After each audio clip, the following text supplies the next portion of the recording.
வணக்கம் நண்பர்களே. பராசக்தி திரைப்படம் நேற்று வெளியாகி மிகப்பெரிய வரவேற்போட ஓடிட்டு இருக்கு. படத்துக்கான விமர்சனங்கள் எல்லாம் உண்மையிலே வேற லெவல்ல இருக்கு. இந்த படத்தினுடைய அருமை தெரிந்தவர்கள், தமிழ் மொழியின் வரலாறு புரிந்தவர்கள், அவங்க இந்த படத்தை செலிப்ரேட் பண்றது ஒரு வகை அப்படின்னா, இளம் தலைமுறையினர் இந்த படத்தை கொண்டாடுற விதமெல்லாம் உண்மையிலே நம்ப முடியல. இந்த படத்துக்கு இப்படி ஒரு வரவேற்பு கிடைக்குமாங்கிறது அந்த படக்குழுவை கூட எதிர்பார்க்காத ஒண்ணுதான். ஏன்னா இன்னைக்கு இருக்கிற தலைமுறை இந்த ஜென்சி கிட்ஸ் என்ற பேர்ல இந்த பசங்க எல்லாம் தறிக்கிட்டு போய்கிட்டு இருக்காங்க. ஒரு ஒரு வித போக்கிரி மனநிலையில ஒரு அந்த தற்கொலைகளின் பின்னாடி சுத்திக்கிட்டு இருக்காங்க அப்படிங்கிற ஒரு விமர்சனம் தொடர்ச்சியா இருந்துகிட்டு இருக்கு. ஆனால் இந்த படத்தை பார்த்து விட்டு வெளியில் அந்த அந்த இந்த தலைமுறை இளைஞர்கள் தெரிவிக்கிற கருத்துக்கள்லாம் பார்க்கும்போது எல்லாருமே அப்படி இல்லை. உண்மையிலே அறிவுள்ள, சுயமா யோசிக்கக்கூடிய அல்லது நல்ல விஷயங்களை ரசிக்கிற மனநிலை கொண்ட அந்த இளைஞர்கள் இப்ப இருக்காங்க அப்படிங்கிற ஒரு நம்பிக்கை பிறக்குது. அந்த பசங்க சொல்றதை கேட்கும் போது ஒரு ஒரு 18-19 வயது இளைஞன் தான் இந்த படத்தை பார்த்துட்டு வெளியே அவன் தெரிவிச்ச கருத்து ரொம்ப சந்தோஷமா இருந்தது. சரி, எனக்கு அந்த வேற ஒரு படம் வர்றதா இருந்தது, அது வரலையேன்ற ஒரு வருத்தம் வந்தது. ஆனா இந்த படத்தை பார்த்த பிறகு உண்மையில எனக்கு மனசு ரொம்ப பாரம் ஆயிடுச்சு. சார், என்ன இவ்வளவு கஷ்டப்பட்டு இருக்காங்களே, இந்த மொழிக்காக இவ்வளவு கஷ்டப்பட்டு இருக்காங்க. நாம இப்போ ரொம்ப சாதாரணமா நம்ம மொழியிலே எல்லாத்தையும் பண்றோம், கம்ப்யூட்டர் ஆப்ரேட் பண்றோம், இங்கிலீஷ் நமக்கு ரொம்ப சரளமா தெரிஞ்சதால இன்டர்நேஷனல் லெவல்ல நம்ம கான்டாக்ட்ல இருக்கோம். நான் யோசிச்சு பாக்குறேன் சார், ஒருவேளை இந்த மொழியை நமக்கு அலுவல் மொழியா தமிழ் இல்லாம, ஆங்கிலம் இல்லாம பண்ணிட்டு இருந்தாங்கன்னா நான் நினைச்சு பார்க்கவே முடியல இன்னைக்கு என்னோட நிலைமையை அப்படின்னு சொல்லிட்டு அவன் அந்த தொலைக்காட்சி இந்த இவங்களுக்கு சேனல் ரிவ்யூஸ் எல்லாம் கொடுக்குறேன்னு அந்த மாதிரி மைக் அடிக்கிட்ட உடனே அந்த பையன் இவ்வளவு விரிவா பேசுறத கேட்கும் போது ரொம்ப ஆச்சரியமா இருந்தது. பரவாயில்லடா தம்பி, நீ இவ்வளவு யோசிக்கிறிய அப்படின்ட்டு மகிழ்ச்சியா இருந்தது. நிறைய பேர், அதாவது படித்தவன், படிக்காதவன், இளைஞன், முதியோர் அல்லது தமிழ் மொழியோட அந்த போராட்ட வரலாறு தெரிந்தவர்கள், அது தெரியாதவர்கள், இப்படி எல்லா தரப்புமே இந்த படத்தை கொண்டாடுவதை பார்க்க முடியுது. ஒரு சிலர் அவங்க அதிகபட்ச பொழுதுபோக்கு எதிர்பார்த்து போயிருப்பாங்க போல இருக்கு. அதனால இதுல கொஞ்சம் ஸ்லோவா தெரியுது அப்படின்னு சொல்றதையும் பார்க்க முடியுது. பட் அது ஒவ்வொருத்தருடைய கருத்து, நம்ம அதை நம்ம ஒண்ணும் பண்ண முடியாது. ஆனால் ஒட்டுமொத்தமா இந்த படம் எப்படிப்பட்ட ஒரு விமர்சனத்தை பெற்றிருக்கிறதுன்னா, எல்லோருமே பாராட்டுகிற ஒரு படமா இருக்கு. குறிப்பா இந்த முயற்சியை எடுத்த சுதா கொங்கரா, இயக்குனரும் அந்த படத்தினுடைய ரைட்டருமான சுதா கொங்கரா, அதே போல இந்த முயற்சிக்கு முழுமையான ஒத்துழைப்பு தந்த, உற்சாகம் தந்த சிவகார்த்திகேயன், அதே போல படத்தில் அந்த வில்லன் அப்படிங்கிற அந்த கேரக்டரை ஏற்று நடிக்க ஒத்துக்கிட்ட ஹீரோ ஜெயம் ரவி, படத்தை தயாரிச்ச டான் பிக்சர்ஸ், இப்படி அத்தனை பேருக்குமே பாராட்டுகள் குவிகின்றன. எனக்கு முதல் முறையா ஒரு தயாரிப்பாளரை குறிப்பிட்டு பாராட்டுறதையெல்லாம் பார்க்க முடியுது. இப்படி ஒரு படத்தை இவங்களால தான் எடுக்க முடியும், வேற யாரும் எடுக்க துணிஞ்சிருக்க மாட்டாங்க, அதனால அவங்களுக்கு பாராட்டுக்கள் அப்படின்னு. இப்போ அரசியல் ரீதியாக மாற்று கருத்துக்கள் பலருக்கும் இருக்கும். அப்படி பல மாற்று கருத்துக்கள் இருந்தா கூட இந்த படத்துக்கான முயற்சி, அந்த தயாரிப்புக்கு அவங்க முழு மனசோட ஈடுபட்டது, இதையெல்லாம் பாராட்டுகிறார்கள் எதிர்முகாமில் இருப்பவர்களும். அப்படி ஒரு மிகப்பெரிய வரவேற்பு இந்த படத்துக்கு கிடைச்சிருக்கு. அதே நேரத்தில் இந்த தற்குறித்தனமான சில பசங்க அந்த விஷமத்தனத்தை கட்டிட்டு இருக்காங்க. அதை ஒன்றும் பண்றதுக்கு இல்லை. நான் இந்த படத்துக்கான விமர்சனங்களை பார்க்கும் போதெல்லாம் உண்மையாவே ஆனந்த கண்ணீரோட பாக்குறேன். நான் ஒண்ணு இந்த படத்தோட ப்ரொடியூசருக்கு சொந்தக்காரன் இல்லை, அல்லது நண்பன் இல்லை, அல்லது இந்த படத்தினுடைய பிசினஸுக்கும் எனக்கு எந்த சம்மந்தமும் இல்லை, அல்லது இந்த படம் நல்லா ஓடிச்சுன்னா அதுல எனக்கு எதுவும் வரப்போறது இல்லை. இன்ஃபேக்ட் இந்த படத்தினுடைய ப்ரொமோஷன்ல கூட நான் இல்லை, இந்த படத்தினுடைய ப்ரொமோஷன் வேலைகள்ல கூட நான் இல்லை. ஆனால் எனக்கு மகிழ்ச்சியா இருக்கிறதுக்கு காரணம் என்னன்னா, இந்த படத்தினுடைய கண்டென்ட், அதே போல இதற்காக சின்சியரா அவங்க எடுத்திருக்கிற அந்த உழைப்பு இருக்கு பாருங்க, அதற்கான சரியான அங்கீகாரம் கிடைக்கணும். அந்த சரியான அங்கீகாரத்தை தமிழ் மக்கள் கொடுத்திருக்காங்க அப்படிங்கிறத பார்க்கும்போது மகிழ்ச்சியா இருக்கு. இந்த படத்தினுடைய இறுதி காட்சிகள், நீங்க படம் பார்த்தீங்கன்னா புரியும். அந்த இறுதி காட்சிகள் எல்லாம் ஒருத்த கண்ணீர் இல்லாம பாக்குறதெல்லாம் ரொம்ப கஷ்டம். அப்படி ஒரு ரொம்ப இறுக்கமான, உணர்ச்சி புறம்பான காட்சிகள், அதெல்லாம் அவ்வளவு சிறப்பா அதை கையாண்டு இருப்பாங்க.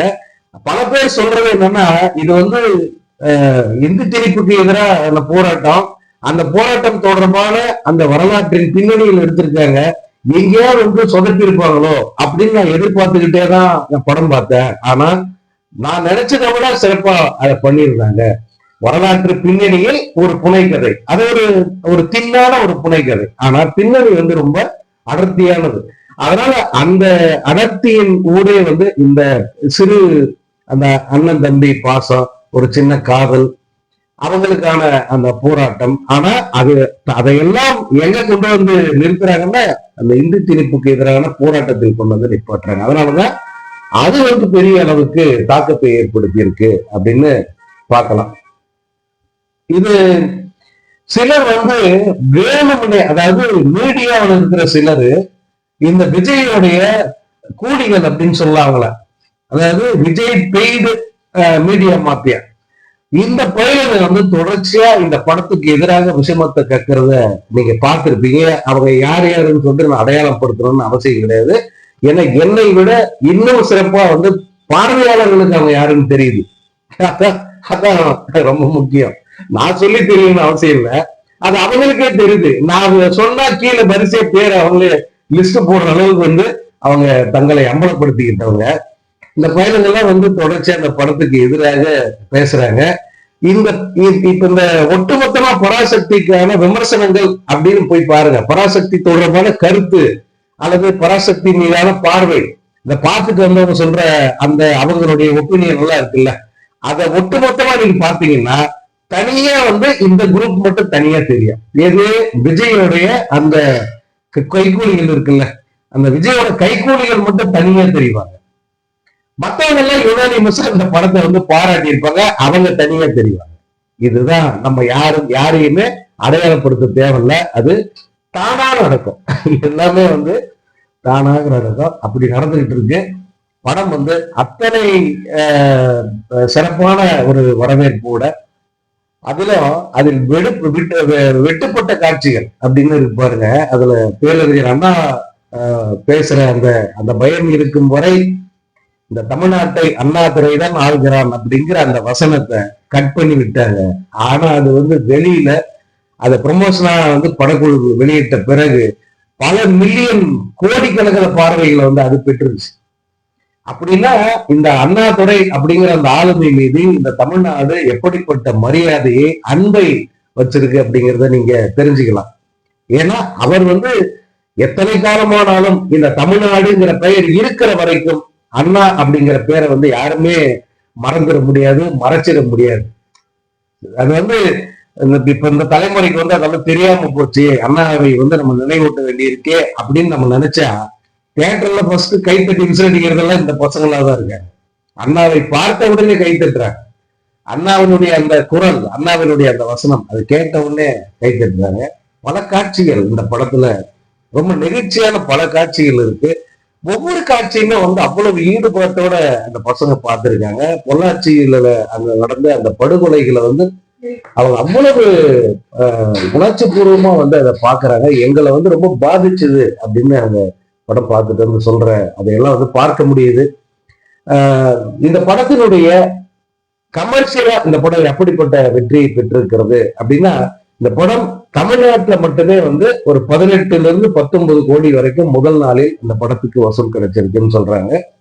உலகம் முழுவதும் இந்த படத்துக்கான அந்த வசூலுங்கிறது இன்னும் முழுசா வந்து தெரியல. ஏன்னா இந்த படம் தமிழ்நாட்டுலதான் இவ்வளவு திரையரங்குகள்ல வந்து வெளியாகி இருக்கு, அண்டை மாநிலங்கள்ல வெளியாகி இருக்கு.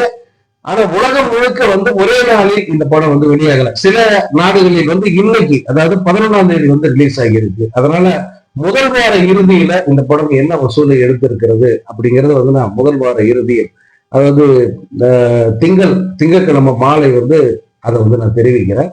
ஆனால் தமிழ்நாட்டில் இந்த வசூலுங்கிறது மிகப்பெரிய ஒரு தொகை. அது சிவகார்த்தியின் படத்துக்கு ஒரு பெரிய வசூலாவே இதை நம்ம வந்து எடுத்துக்கலாம். ஒரு இவ்வளவு அதாவது கருத்து சார்ந்த ஒரு படம், ஆக்ஷன் மசாலா என்டர்டைன்மெண்ட்ங்கிறதெல்லாம் ரொம்ப கம்மி தான். அப்படியெல்லாம் இருந்தும் கூட அந்த மொழி அரசியல் வந்து மக்களுக்கு கடத்தப்பட்டிருக்கு. மக்கள் எங்க போனாலும் அதை பத்தி பேசுறாங்க. ஒண்ணும் இல்ல, நான் இன்னைக்கு மீன் மார்க்கெட் போறேன், அங்க ஒரு அங்க இருக்கிற ஒருத்தர்கிட்ட கடைக்காரர்கிட்ட வந்து வெளியிலிருந்து வர்ற கஸ்டமர் கேட்கிறாரு, என்ன பாத்துட்டீங்களா படம்? பார்த்தேன் சார். எப்படி இருந்தது? கொஞ்சம் ஸ்லோ தான் சார், ஆனா நம்மளாம் பார்க்க வேண்டிய படம் சார். என்ன நான் அந்த கொஞ்சம் ஸ்லோ ஆகும் போது கொஞ்சம் நமக்கு கொஞ்சம் உற்சாகம் குறைஞ்சிருச்சு. அடுத்தது நம்மளாம் பார்க்க வேண்டிய படம் சார் இருக்கு பாருங்க, அங்க நிக்குது அந்த படம். இது பார்க்க வேண்டிய படம், ஒவ்வொரு தமிழரும் பார்த்தாக வேண்டிய படம். நம்முடைய வரலாறு இது கடந்த வரலாறு மட்டும் இல்ல, இன்னும் இன்னும் இன்னும் நமக்கு வந்து அந்த நெருக்கடி இருந்துகிட்டே தான் இருக்கு. அதத்தான் சிவகார்த்திகேயன் பாத்திரம் சொல்லும். ஜெயம் ரவி அப்படிங்கிற, அதாவது அந்த போலீஸ் அதிகாரி இந்தி திணிப்பை கட்டாயப்படுத்துறதுக்காக வந்த போலீஸ் அதிகாரி, இங்க இருக்கிற எதிர்ப்பு அடக்க வந்த அந்த போலீஸ் அதிகாரி சொல்லுவார், நீ இன்னைக்கு வேணா என்ன வந்து நீ தோக்கடிச்சிடலாம், ஆனால் நாங்க எந்த காலமாக இருந்தாலும் நாங்க திரும்ப திரும்ப வருவோம் அப்படின்னு சொல்றான் அந்த ஆளு. அதற்கு சிவகார்த்திகேயன் இன்ஸ்டன்டா சொல்லுவான், அதை எதிர்க்க எனது பேரன் பேத்திகள் தயாரா இருப்பாங்க அப்படின்னு அந்த பாத்திரம் சொல்லும். அந்த பேரன்கள் பேத்திகள் தமிழ்நாடு முழுக்க இருக்காங்க, இப்போது ஆள்பவர்களும் அவர்கள் தான். சோ அந்த வரலாறு, அது வரலாறு மட்டும் இல்ல, நிஜம், உண்மை. இப்ப வரைக்கும் வந்து அது தொடருது. அந்த நெருக்கடி அதோட முடிஞ்சு போயிடல, இப்போதும் வேறு வடிவங்களில் தொடருது. அன்னைக்கு வந்து தபால் நிலையத்துல மணி ஆர்டர் அனுப்ப முடியலங்கிறது ஒரு இன்ஸ்டன்டா காரணமாச்சு அந்த போராட்டத்துக்கு. இன்னைக்கு அது தேவையில்லை, நம்ம ஜிபி அனுப்புறோம் ஏதோ பண்றோம்னாலும் கூட. ஆனால் இந்தி முழுமையாக இங்க வந்துருச்சுன்னா, ஒரு ஒன்றிய அரசின் திட்டங்கள் கூட என்னன்னு நம்ம புரிஞ்சுக்க முடியல. ஒன்றிய அரசின் திட்டங்கள் பேர் கூட வந்து நமக்கு தெரியாம இருக்கு. அன்னைக்கு மணி ஆர்டருக்கு வந்த நிலைமை தான் இன்னைக்கு இந்த திட்டங்கள் கூட என்னன்னு தெரியாம அவங்க ஏதோ ஒண்ணு வந்து அவங்க சொல்லிக்கிட்டு போறாங்க. இது என்ன திட்டம்னு தெரியாததுனால இந்த பயனை பலரும் அனுபவிக்க முடியாம நிக்கிறாங்க. அன்னைக்கு பிரச்சனை தானே, இந்த பலனை வந்து அனுபவிக்க முடியல, அல்லது மாணவர்களுக்கு மணி ஆர்டர் அனுப்ப முடியல, அவங்க கஷ்டப்படுது. ஒரு வாய்ப்பு, ஒரு அதுக்கு காரணமா இருந்தது. இப்போ அதே மாதிரிதான் இந்த திட்டங்கள் எதுவும் வந்து சேர வேண்டிய நமக்கு வந்து சேராம போறதுக்கு காரணம் இந்த ஒன்றிய அரசுடைய பிடிவாதம் தான். சோ இவர்கள் இதை இன்னும் இன்னும் இன்னும் தொடரும். அது காங்கிரஸ் இருந்தாலும் பாஜக இருந்தாலும் இது வந்து தொடர்ந்துகிட்டே தான் இருக்கும். அதை நாம எதிர்த்துக்கிட்டே தான் இருப்போம் அப்படிங்கிறதுக்கான ஒரு ஆவணமா இந்த படம் நிக்குது. இந்த திரைப்படத்துக்கு இப்ப கிடைச்சிருக்கிற இந்த வரவேற்பு இருக்க, இந்த வரவேற்புங்கிறது இந்த இந்தி திணிப்புக்கு எதிரான இந்த போராட்டத்தில் இன்னொரு வடிவமா நம்ம எடுத்துக்கணும். இந்த போராட்ட கூட எங்களுக்கு அப்படியேதான் இருக்கு. அதனாலதான் வந்து இது எங்க படம் அப்படின்னு தள்ள தூக்கி வச்சுட்டு ஆடுறோம். இந்த படத்தில் வருகிற ஒவ்வொரு வசனமும் வந்து ரொம்ப சிறப்பானது. சுதா கொங்கரா வந்து கண்டிப்பா இந்த படம் குறித்து ஒரு புத்தகத்தை வந்து வெளியிடணும். அது மிகப்பெரிய ஆவணமாக பாதுகாக்கப்படணும்.